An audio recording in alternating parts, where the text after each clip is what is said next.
वालेकुम जी, क्या हाल चाल हैं? ठीक हैं। तो वेक्टर कैलकुलस का हमारा जो सेकंड पोर्शन था, जो बीएससी से रिलेटेड है या हायर क्लासेस से रिलेटेड है, वो हमारा रह गया था। तो उसको हमने वेक्टर के साथ ही शामिल करना है, लेकिन हमने उसको दो पोर्शन में डिवाइड कर लिया था। तो आज हम स्टार्ट करते हैं जी, स्केलर ट्रिपल प्रोडक्ट।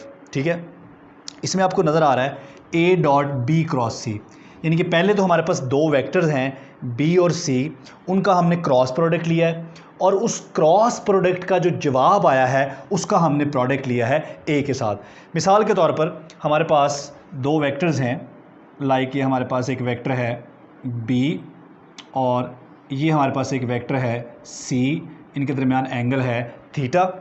पहले हमने बी और सी का क्रॉस प्रोडक्ट लिया, उस क्रॉस प्रोडक्ट का जो आंसर आएगा, आपको पता है जब दो वेक्टर्स का क्रॉस प्रोडक्ट लिया जाता है तो उसका जो आंसर आता है वो उन दोनों वेक्टर्स के परपेंडिकुलर होता है। मसलन बी क्रॉस सी अगर आप लेंगे तो बी क्रॉस सी का जो जवाब आएगा वो बी और सी दोनों के परपेंडिकुलर होगा। तो बी क्रॉस सी का जो जवाब है वो ऐसे होना चाहिए। क्लियर हो गया? ठीक है। अब फ़र्ज़ करें कि जिस तरह ये बी और सी एक ही प्लेन के अंदर है, ये हमारा एक्स वाई प्लेन है, ये देखें जी, ये हमारा एक्स वाई प्लेन है, ये बी और सी इसी एक ही प्लेन के अंदर है। अगर हमारा वेक्टर ए भी इसी प्लेन के अंदर हो, फ़र्ज़ करें कि ये मेरा वेक्टर ए है, ठीक है जी, अगर ए भी इसी प्लेन के अंदर हो तो आप गौर करें कि बी क्रॉस सी का जो आंसर आएगा वो बी और सी दोनों के परपेंडिकुलर होगा। या हम कह सकते हैं कि बी और सी का जो आंसर आएगा वो इस एक्स वाई प्लेन के परपेंडिकुलर होगा, वो ऐसे होगा, ऐसे। तो इसका मतलब है कि अगर ए भी इसी प्लेन के अंदर हो तो बी क्रॉस सी का जो आंसर आएगा वो ए के भी क्या हो जाएगा, परपेंडिकुलर। और हमें पता है कि दो परपेंडिकुलर वेक्टर्स का अगर डॉट प्रोडक्ट लिया जाए तो आंसर क्या हो जाता है, ज़ीरो हो जाता है। इसका मतलब है कि ये जो ए बी सी वेक्टर्स हैं इन तीनों को एक ही प्लेन में नहीं होना चाहिए। कोई से दो वेक्टर एक प्लेन में हो, तीसरे वेक्टर का प्लेन डिफरेंट होना चाहिए। अगर सारे वेक्टर एक ही प्लेन में होंगे तो इस प्रोडक्ट का जो जवाब है वो क्या आएगा, ज़ीरो आएगा। ये प्रोडक्ट लेने का तरीका ये होता है कि पहले बी क्रॉस सी ले लें, उसका डॉट प्रोडक्ट ले लें ए के साथ, या डायरेक्ट आप इसे इस तरीके से भी सॉल्व कर सकते हैं। आप डिटरमिनेंट ले लें और डिटरमिनेंट में आप सबसे पहली रो में ए के कंपोनेंट, दूसरी रो में बी के कंपोनेंट और तीसरी रो में आप सी के कंपोनेंट लिखकर इसका डिटरमिनेंट लेके इसको आप सॉल्व कर सकते हैं। अच्छा जी, इसके हवाले से जो इंपॉर्टेंट बातें हैं जहाँ से एमसीक्यूज़ पूछा जा सकता है, सबसे पहले it is equal to a scalar. जिस तरह इसका नाम है स्केलर ट्रिपल प्रोडक्ट, तो इसमें आपको एक वेक्टर प्रोडक्ट भी नज़र आ रहा है, लेकिन जब आप इन तीनों को प्रोडक्ट लेंगे, फाइनल प्रोडक्ट, जो फाइनल प्रोडक्ट है इसका, इस रिलेशन का, वो एक स्केलर होगा। उसके बाद vectors must be non coplanar, vectors को नॉन कोप्लेनर होना चाहिए अगर आप चाहते हैं कि जवाब ज़ीरो ना आए। उसके बाद it is unchange under cyclic permutation. ठीक है, यहाँ से आपसे एमसीक्यूज़ जो है वो पूछा जा सकता है। साइक्लिक परम्यूटेशन यानी कि आप एक साइकिल में चलते हुए इनका ऑर्डर तब्दील कर दें। मसलन ये है हमारे पास A dot B cross C, ठीक है जी, आप इसे कर दें B dot C cross A, या आप इसे कर दें C dot A cross B. ठीक है, तीनों सूरतों में जवाब सेम आएगा। इसका मतलब है कि अगर आप एक साइकिल में चलते हुए देखें A B C, B C A, C A B, ठीक है, तो एक साइकिल में चलते हुए अगर आप इनका प्रोडक्ट लेंगे तो इस पर कोई फ़र्क नहीं पड़ेगा, ये सेम रहेगा आंसर। तो इसे हम कह सकते हैं it is unchange under cyclic permutation. Clear हो गया जी? नेक्स्ट स्लाइड जी।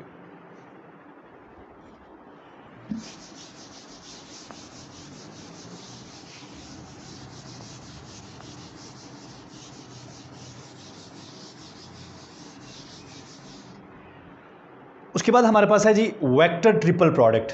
ठीक है, जिस तरह स्केलर ट्रिपल प्रोडक्ट है इसी तरह से वेक्टर ट्रिपल प्रोडक्ट भी है, लेकिन इसमें तीनों में हमें ये क्रॉस नज़र आ रहा है, ए क्रॉस बी क्रॉस सी, और इसको लिखा जा सकता है ए डॉट सी, साथ में बी लिखा हुआ है, माइनस ए डॉट बी और साथ में सी लिखा हुआ है। यहाँ पर कोई डॉट या क्रॉस नहीं है।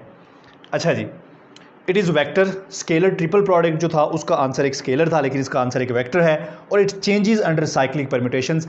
अगर आप ये ऑर्डर चेंज करते हैं तो आंसर सेम नहीं रहेगा, आंसर भी चेंज हो जाएगा। अब आगे चल के हम थोड़ी सी इनकी एप्लीकेशन देखते हैं कि स्केलर ट्रिपल प्रोडक्ट जो है इसको हम कहाँ पे इस्तेमाल करते हैं, क्योंकि एप्लीकेशंस जो होती हैं आमतौर पर जो क्वेश्चंस हैं वो अंडरस्टैंडिंग और एप्लीकेशन से ही पूछे जाते हैं। तो applications of scalar triple product में क्या गया है जी, it is mostly use to compute volume of parallelepiped. ठीक है, स्केलर ट्रिपल प्रोडक्ट को हम यूज़ करते हैं पैरेललोपिप्ड का वॉल्यूम कैलकुलेट करने के लिए। अब ये पैरेललोपिप्ड क्या होती है, आपने देखा होगा पैरेललोग्राम। तो पैरेललोग्राम जो है वो हमारे पास कुछ ऐसी होती है। अगर इस पैरेललोग्राम को 3 डायमेंशन में बनाएं तो ये बन जाएगी हमारी पैरेललोपिप्ड। ठीक है जी, तो ये बन चुकी है जी हमारी पैरेललोपिप्ड। तो इसका जो वॉल्यूम है इस पैरेललोपिप्ड का, वो वॉल्यूम निकालने के लिए आमतौर पर हम स्केलर ट्रिपल प्रोडक्ट को यूज़ करते हैं।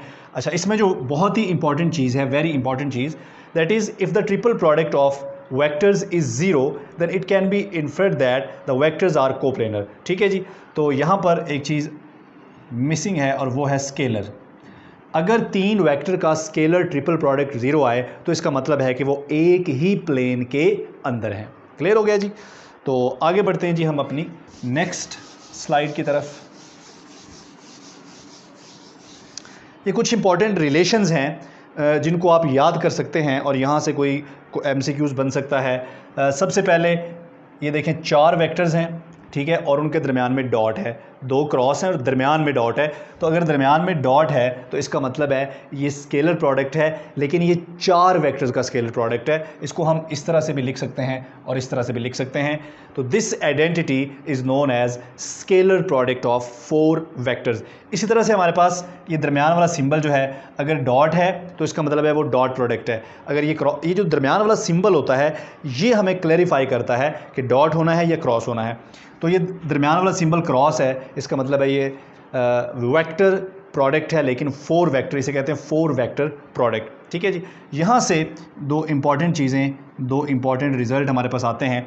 If A cross B dot C cross D, यानी कि अगर स्केलर टेट्रा प्रोडक्ट का आंसर 0 के बराबर आ जाए, इसका मतलब है कि जिन प्लेन्स के अंदर ये वेक्टर्स हैं वो प्लेन आपस में क्या हैं, परपेंडिकुलर हैं। ठीक है जी।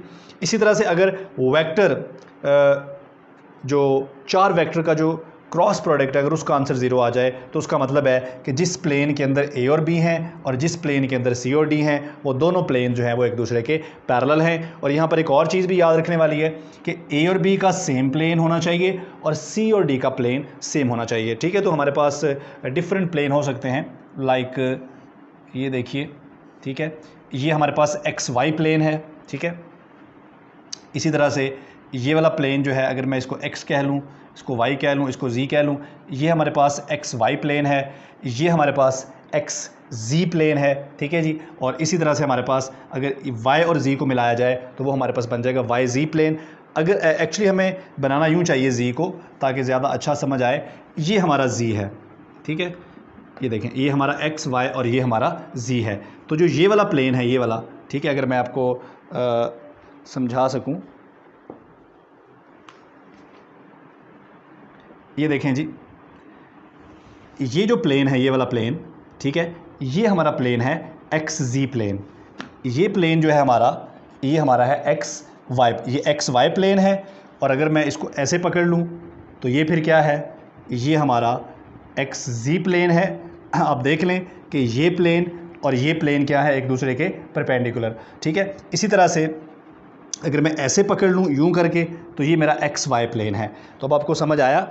ठीक है जी, मैं दोबारा से आपको बताता हूँ।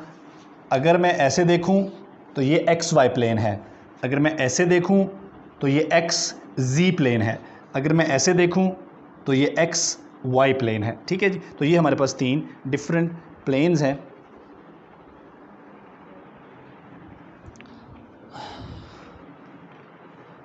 अच्छा जी, तो प्लेन्स की बात हो गई, अब आगे बढ़ते हैं जी अगली स्लाइड पे। अस्सलाम वालेकुम जी। आज हम डिस्कस करने जा रहे हैं जी बहुत ही इम्पोर्टेंट कॉन्सेप्ट वेक्टर कैलकुलस में, divergence, gradient, curl, divergence theorem और स्टोक्स थ्योरम। तो ये बड़े ही इम्पोर्टेंट टॉपिक्स हैं जिनकी जो फिजिकल मीनिंग्स हैं उनको ग्रैस्प करना बड़ा मुश्किल है। तो आज इंशाल्लाह हम कोशिश करेंगे कि बहुत ही सिंपल तरीके से इनके जो फिजिकल मीनिंग्स हैं उनको ग्रैस्प करें और उनको समझने की कोशिश करें। तो हमारे पास स्टार्ट हो रहा है जी स्केलर फील्ड। स्केलर फील्ड क्या होता है? फील्ड बेसिकली क्या होता है, ठीक है? हमारे पास लेट सपोज स्पेस में किसी भी फंक्शन की जो वैल्यूज होती हैं, ठीक है, उन वैल्यूज का जो स्प्रेड होता है, उस स्प्रेड को हम फील्ड कहते हैं। मिसाल के तौर पर अगर हम बहुत सिंपल एग्जांपल लें, हमारे पास अगर यहाँ पर कोई चार्ज पड़ा है और उस चार्ज की वजह से इलेक्ट्रिक फील्ड है सराउंडिंग स्पेस में, तो इलेक्ट्रिक फील्ड की डिफरेंट वैल्यूज हैं इस स्पेस में और वो डिपेंड कर रही हैं डिस्टेंस के ऊपर कि आप चार्ज से कितनी दूर या करीब हैं। तो ये जो मैंने डॉट्स लगाए हैं, ये डॉट एक्चुअली इलेक्ट्रिक फील्ड की वैल्यूज हैं स्पेस में, डिफरेंट वैल्यूज। तो ये जो वैल्यूज का स्प्रेड है, इसको फील्ड बोलते हैं। अब हमारे पास दो तरह के फंक्शंस होते हैं, वेक्टर फंक्शंस होते हैं और स्केलर फंक्शंस होते हैं। तो दो तरह के फील्ड होते हैं हमारे पास, स्केलर फील्ड और वेक्टर फील्ड। तो ऐसा फील्ड जिसकी स्पेस में सिर्फ हमें मैग्नीट्यूड ही मिले, उसे हम स्केलर फील्ड कहते हैं। लाइक टेम्परेचर है हमारे पास, प्रेशर है, एनर्जी है। और अगर उस फील्ड की जिस फंक्शन के साथ वो फील्ड एसोसिएटेड है, मसलन अगर आप बात करें इलेक्ट्रिक फील्ड की, तो ये चार्ज के साथ एसोसिएटेड है, या इस तरह से अगर आप किसी और फील्ड की बात करें, तो जिस भी फंक्शन के साथ वो फील्ड एसोसिएटेड होता है ना, उस फंक्शन की मैग्नीट्यूड के साथ साथ अगर वहां पर हमें डायरेक्शन भी मिल रही हो, तो उस फील्ड को हम कहेंगे वेक्टर फील्ड। तो फील्ड क्या है? Spread of magnitude of a function, चाहे वो फंक्शन वेक्टर है या वो फंक्शन स्केलर है। तो हम स्टार्ट करें जी डाइवर्जेंस से। डाइवर्जेंस क्या है जी? डाइवर्जेंस को समझने के लिए डाइवर्जेंस को दो तरह से समझा जा सकता है। एक तो हम समझते हैं एक पॉइंट के हिसाब से। लेट सपोज कि ये एक पॉइंट है, ठीक है, और हमें ये देखना हो कि इस पॉइंट पर किसी फील्ड का जो नेट फ्लक्स है वो कितना है, तो वो नेट फ्लक्स हमें डाइवर्जेंस से पता चल सकता है। लेट सपोज कि अगर इस पॉइंट पर कोई सोर्स पड़ा है, मसलन आप समझे कि यहाँ पर कोई चार्ज पड़ा है, तो उस सोर्स की वजह से हमें इलेक्ट्रिक फ्लक्स मिलेगा, ठीक है, और इलेक्ट्रिक फ्लक्स ऐसे आउटवर्ड डायरेक्शन में होगा। तो हम कहेंगे कि इस पॉइंट से हमें नेट फ्लक्स आउटवर्ड डायरेक्शन में मिल रहा है, सो यहां से हमें डाइवर्जेंस मिल रहा है। तो डाइवर्जेंस क्या है? यहां पर आप देख रहे हैं कि हमारा जो फील्ड है वो डाइवर्ज कर रहा है, तो हम कहेंगे कि हमारा जो डाइवर्जेंस है वो पॉजिटिव है। Divergence is positive. इसका मतलब है कि अगर किसी जगह पर कोई सोर्स पड़ा हो और उस सोर्स से हमारा जो फ्लक्स है या जो हमारी फील्ड लाइंस हैं वो स्प्रेड आउट हो रही हो, तो डाइवर्जेंस पॉजिटिव होगा। डाइवर्जेंस पॉजिटिव होने का मतलब होता है कि वहां पर उसका कोई सोर्स पड़ा है, ठीक है। ये तो एक आप एक पॉइंट के एतबार से कैसे समझ सकते हैं।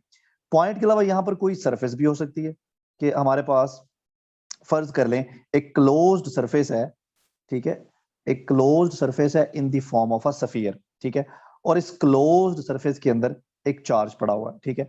अब उस चार्ज की वजह से इलेक्ट्रिक फ्लक्स होगा ऐसे आउटवर्ड डायरेक्शन में। तो अगर आप ये जो मैंने रेड सरफेस बनाई है, ये 3 डायमेंशनल सरफेस है, सफियर है, हॉलो सफियर समझ ले।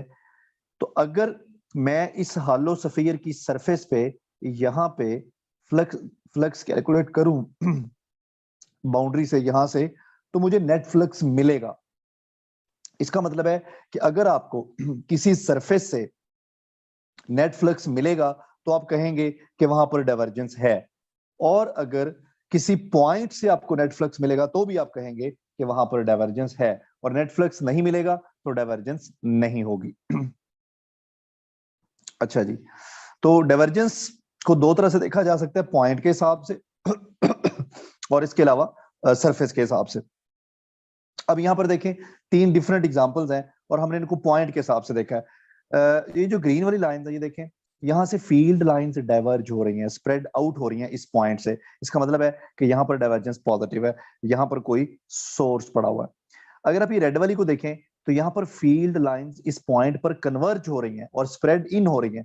अगर लाइंस किसी पॉइंट पर कन्वर्ज हो रही हो, उस पॉइंट पर वो स्प्रेड इन हो रही हो, तो इसका मतलब है वहां पर कोई सिंक मौजूद है, जिस वजह से लाइंस जो हैं वो उस पॉइंट पर जाकर टर्मिनेट हो रही हैं। तो जिस पॉइंट पर लाइंस जाके टर्मिनेट हो, ठीक है, या जिस पॉइंट की तरफ वो मूव कर रही हो, ठीक है, तो वहां पर क्या होगा, हमारे फंक्शन का, हमारे फील्ड का कोई ना कोई सिंक होगा।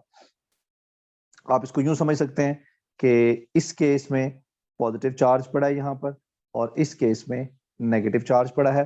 पॉजिटिव चार्ज को आप सोर्स कंसिडर कर सकते हैं और नेगेटिव चार्ज को आप सिंक कंसिडर कर सकते हैं। ठीक है, तो अगर लाइन जो है वो कन्वर्ज कर रही है किसी पॉइंट पर या किसी पॉइंट में स्प्रेड इन है उनका, ठीक है, वो उसमें एंटर हो रही है, तो हमारा डाइवर्जेंस क्या होगा? नेगेटिव होगा। ठीक है, उसके बाद हमारे पास तीसरी कंडीशन है जीरो डाइवर्जेंस। लेट सपोज कि मेरे पास ये एक पॉइंट जैसे मैंने यहाँ पर बनाया है, ठीक है, अब इस पॉइंट पे क्या हो रहा है? फील्ड लाइंस जो है वो एंटर भी हो रही हैं और लीव भी कर रही हैं। ठीक है, तो नेट फ्लक्स क्या हो गया? जीरो हो गया, क्योंकि 3 लाइनें यहाँ एंटर हो रही हैं, टोटल सॉरी 6 लाइनें एंटर हो रही हैं और वो सारी की सारी लीव भी कर रही हैं। तो ना तो हमारा फील्ड इस पॉइंट पर कन्वर्ज हो रहा है और ना ही डाइवर्ज हो रहा है। ठीक है, ना उसका स्प्रेड इन है, ठीक है, और ना ही उसका स्प्रेड आउट है। तो इस सूरत में इस पॉइंट पर जो नेट फ्लक्स हो गया वो क्या हो गया? जीरो हो गया। ठीक है जी, तो यहाँ पर इस पॉइंट पर ना तो कोई सोर्स है और ना ही कोई सिंक है। No source and no sink. ठीक है, बात समझ आ गई होगी मेरा ख्याल है कि फ्लक्स। अच्छा, अब इसको आप एक सरफेस के एतबार से भी देख सकते हैं। लेट सपोज कि हमारे पास एक क्लोज्ड सरफेस है ये, ठीक है, इसके अंदर चार्ज पड़ा है क्यू, तो इसकी वजह से जो फील्ड लाइंस होंगी वो ऐसे बाहर को आ रही होंगी। ठीक है, तो ये जो मैंने सरफेस बनाया है ब्लैक वाला, इससे फील्ड लाइन सिर्फ बाहर को आ रही है, तो पॉजिटिव फ्लक्स है। और अगर चार्ज इनसाइड हो, नेगेटिव, ठीक है, ये नेगेटिव चार्ज हो तो फील्ड लाइंस ऐसे एंटर हो रही होंगी। इस सूरत में भी नेट फ्लक्स तो होगा, क्योंकि लाइन सिर्फ एंटर हो रही हैं। ये केस नंबर 1 में लाइन सिर्फ आउट जा रही हैं और केस नंबर 2 में लाइन सिर्फ इन हो रही हैं। ठीक है, तो यहाँ पर क्या है? फिर सिंक है, नेगेटिव डाइवर्जेंस है। यहाँ पर सोर्स है, पॉजिटिव डाइवर्जेंस है। जब भी सिंक होगा तो डाइवर्जेंस नेगेटिव होगा और सोर्स होगा तो डाइवर्जेंस पॉजिटिव होगा। अच्छा, एक तीसरी एग्जांपल मैं यहाँ पे लेता हूँ और वो मेरे पास है जी, ये मेरा सरफेस है और चार्ज अब सरफेस ने इनक्लोज नहीं किया हुआ, बल्कि चार्ज कहीं बाहर पड़ा है, ये देखें यहाँ पड़ा। ठीक है, अब जो फील्ड लाइंस है वो इस सरफेस में से पास तो हो रही हैं। आप ये तो कह सकते हो कि फ्लक्स यहाँ से पास हो रहा है, लेकिन नेट फ्लक्स क्या है? जीरो है। क्यों जीरो है? क्योंकि 3 लाइनें एंटर हुई और 3 ही लीव कर गई, तो नेट फ्लक्स क्या हो गया? जीरो हो गया। ठीक है, तो डाइवर्जेंस जो है, चूंकि ये डॉट प्रोडक्ट के नतीजे में आता है, ठीक है, डाइवर्जेंस लिया तो किसी वेक्टर फंक्शन का या वेक्टर फील्ड का जाता है, लेकिन डाइवर्जेंस खुद से क्या होता है? स्केलर होता है। डाइवर्जेंस जो है ये स्केलर होता है और इसको आप डेल डॉट उस फंक्शन के साथ लिख सकते हैं यूं करके। ठीक है जी, डेल डॉट एफ। ठीक है, तो इसमें अब डेल जो है आप सबको पता है ये हमारा ऑपरेटर है। ठीक है जी, तो del is equal to partial by partial X I plus partial by partial Y J plus partial by partial Z K. अच्छा जी, उसके बाद आगे एक एग्जांपल बड़ी जबरदस्त दी हुई है।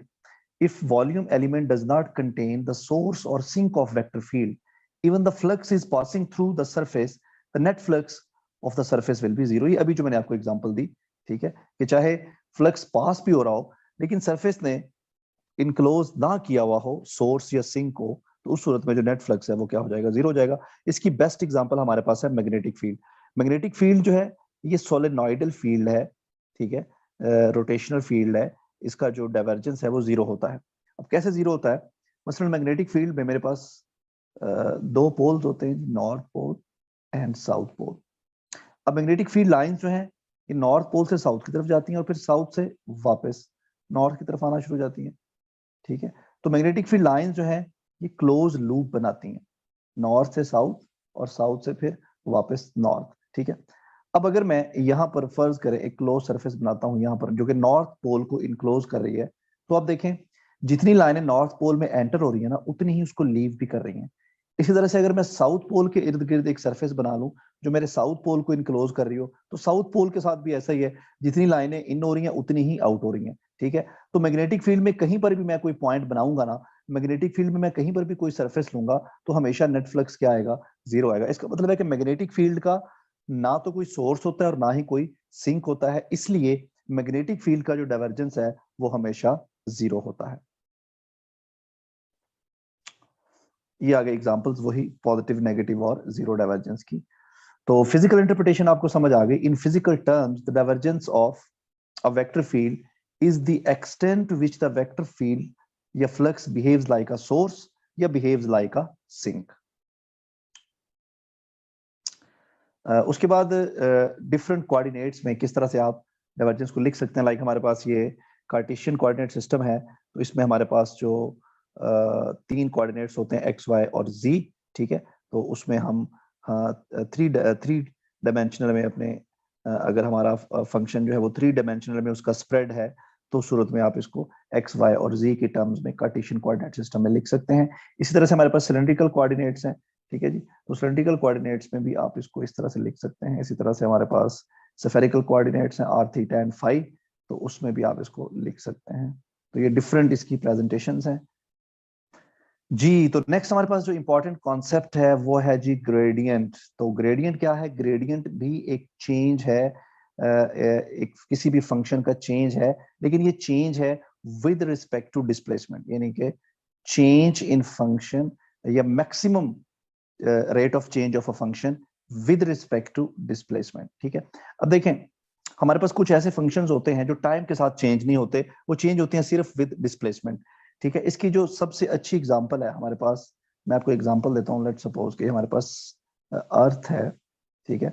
अब अर्थ की सरफेस को अगर हम रेफरेंस मान लें, तो जो जो हम अर्थ की सरफेस से ऊपर चलते जाएंगे, हमारी जो ग्रेविटेशनल पोटेंशियल एनर्जी है वो बढ़ती जाएगी, ठीक है। इसका मतलब है कि ग्रेविटेशनल पोटेंशियल एनर्जी जो है उसका ताल्लुक डिस्प्लेसमेंट के साथ है, ठीक है। अगर मैं किसी एक पॉइंट पर चाहे पूरा साल भी खड़ा रहूं, तो ग्रेविटेशनल पोटेंशियल एनर्जी में कोई चेंज नहीं आएगा।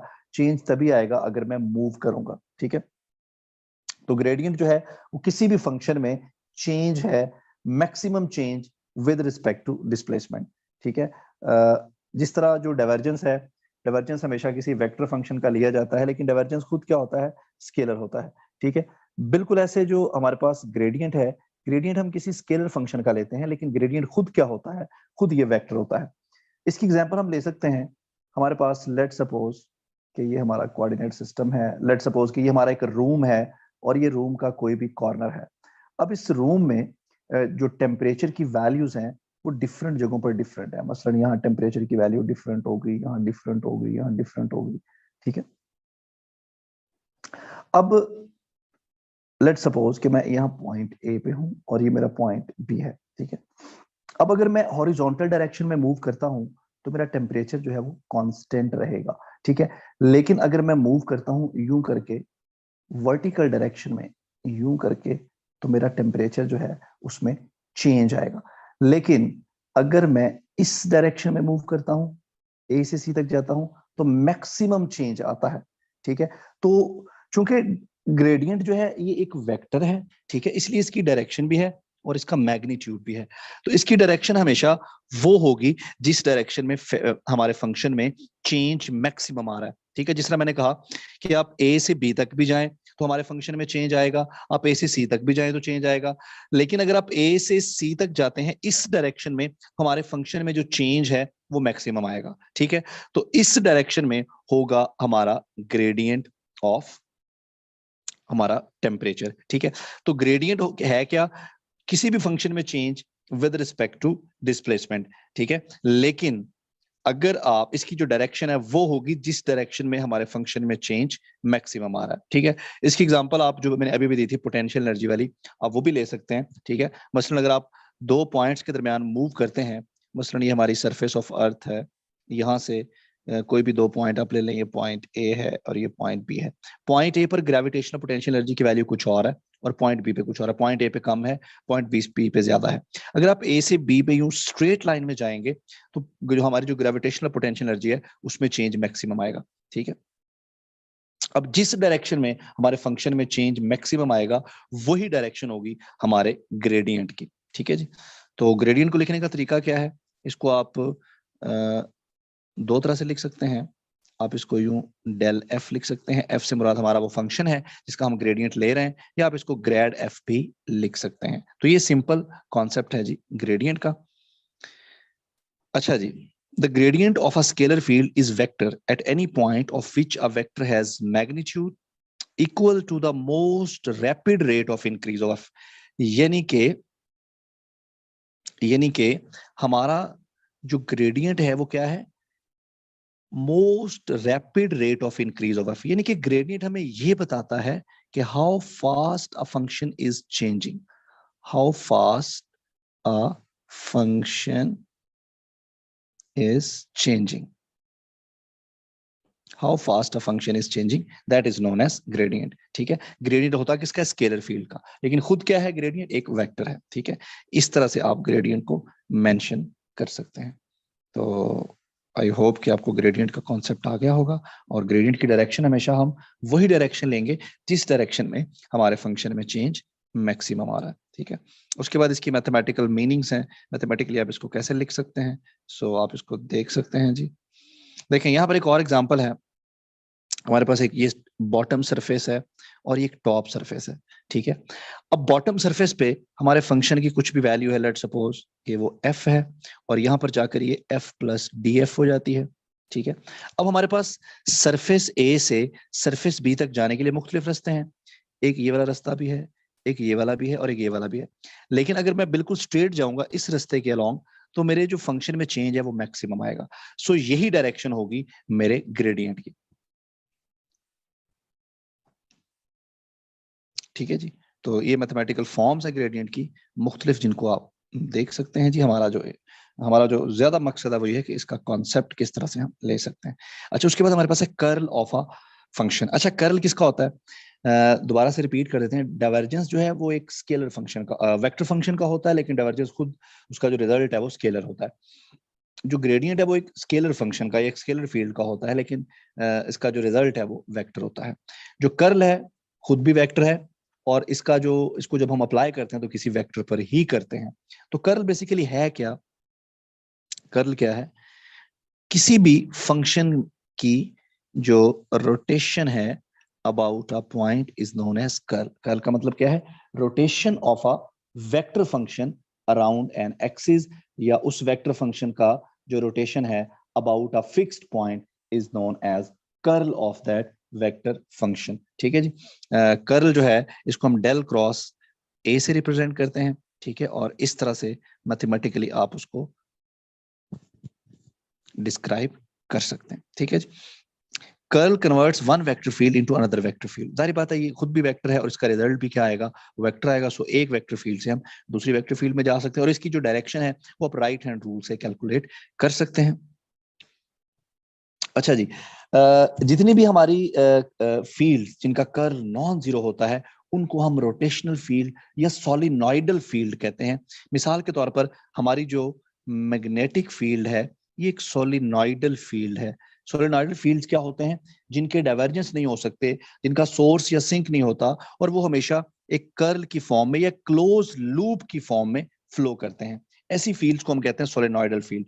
तो मैग्नेटिक फील्ड जो है ये भी हमेशा क्लोज लूप्स की शक्ल में होती है, तो ये भी एक सोलिनॉइडल फील्ड है, और इसीलिए इसका जो डाइवर्जेंस है वो किसके बराबर है, वो जीरो के बराबर है। ठीक है, तो वो फील्ड जिनके जिनके कर्ल नहीं होते वो नॉन सोलिनॉइडल फील्ड्स होती हैं। ठीक है, जिनका कर्ल जीरो होता है इसका मतलब है कि उनमें कोई रोटेशन नहीं होती। ठीक है, उनमें कोई जो है वो किसी फिक्स पॉइंट के अराउंड उसमें कोई वेल नहीं होता, उसमें कोई रोटेशन नहीं होती।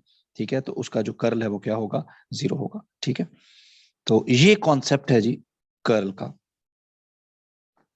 If curl is not zero, its magnitude represents the speed of the object and its direction denotes the axis of rotation. Obviously, जो कर्ल है वो हमें क्या देगा, किसी भी ऑब्जेक्ट की एंगुलर वेलोसिटी हम उसे कैलकुलेट कर सकते हैं। ठीक है, और अगर कर्ल नहीं होगा तो इसका मतलब है कि वो फील्ड रोटेशनल नहीं है, वो फील्ड इररोटेशनल है। ठीक है, अच्छा, कर्ल से रिलेटेड हमारे पास एक बड़ा ही इंपॉर्टेंट थ्योरम है जिसको हम कहते हैं जी स्टोक्स थ्योरम।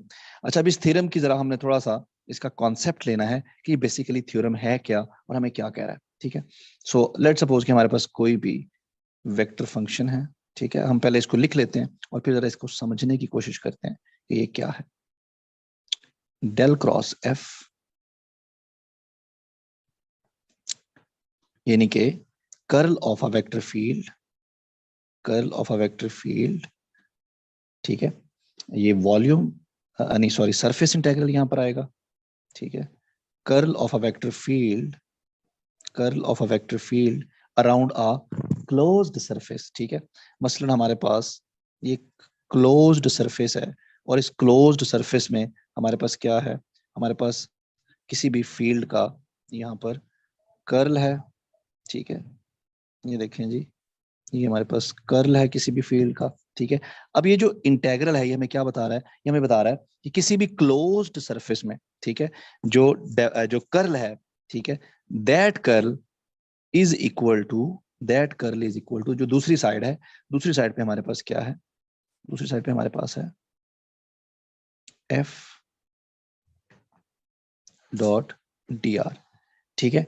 यानी कि जो क्लोज्ड कोई भी क्लोज्ड सरफेस है, उस क्लोज्ड सरफेस में हमारा जो हमारा जो कर्ल है उस वेक्टर फंक्शन का, वो किसके बराबर है, वो बराबर है लाइन इंटीग्रल, ठीक है। अब लाइन इंटीग्रल से क्या मुराद है, इस क्लोज्ड सरफेस की जो बाउंड्री है, इस बाउंड्री पर हमें इस वेक्टर फील्ड का नेट रोटेशन मिलेगा। यानी कि इस सरफेस में जितना भी कर्ल है, वो कर्ल एक्चुअली हमें क्या दे रहा है, वो हमें दे रहा है बाउंड्री के ऊपर उस फील्ड का टोटल रोटेशन या मैग्नीट्यूड, ठीक है। दूसरे लफ्जों में आप कह सकते हैं कि उस वेक्टर फील्ड की जो रोटेशन है, उसका मैग्नीट्यूड हमें कहां पे मिल रहा है, उसकी बाउंड्री पे मिल रहा है। तो ये है हमारा स्टोक्स थ्योरम, ठीक है। इसमें जो ये वाला इंटीग्रल है, या ये वाला जो हमारा ये जो पूरा हमारी साइड है, ये हमें क्या बता रही है कि टोटल जो रोटेशन है किसी भी क्लोज सरफेस के अंदर,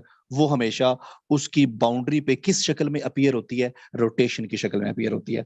और बाउंड्री पे रोटेशन की शक्ल में ये हमें जो साइड है ये वाली हमें बता रही है कि टोटल जो आपकी रोटेशन है वो आपको बाउंड्री पे मिलेगी, ठीक है।